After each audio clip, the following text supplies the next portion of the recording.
Why are our young athletes paying Trinidad and Tobago Triathlon Federation to represent Trinidad and Tobago in triathlon and aquathlon at the 2025 Carifta Games?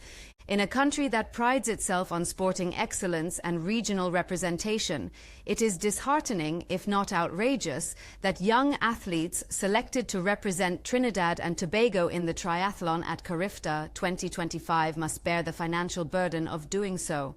The recent release from the Trinidad and Tobago Triathlon Federation, TTTF, paints a troubling picture of a sport that is increasingly becoming inaccessible to the very youth it claims to uplift. According to the TTTF's own breakdown, athletes and their families are expected to pay $5,007.50 TT for hotel accommodation, $1,017 TT for a racing tri-suite, $298.32 TT for a team jersey and polo, up to $1,017 TT in race fees depending on events, $406.80 TT for airfare, not including bike transport costs. The total cost to compete in both the triathlon and aquathlon categories, a staggering $8,046.62 TT, and this doesn't include any incidental costs. The key questions we must ask. 1. Why must a child pay to wear the national colors?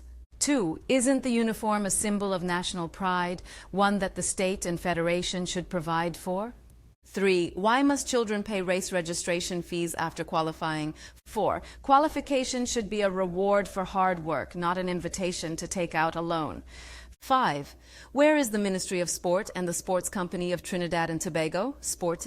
6. Have they provided any funding to offset these costs? Parents have been repeatedly called upon to foot the bill.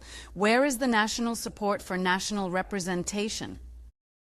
A system failing its youth. This isn't just a financial issue, it's a moral one.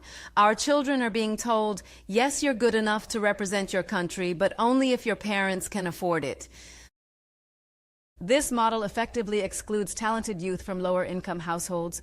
It turns national representation into a privilege for the few rather than a reward for merit. Who is running the show?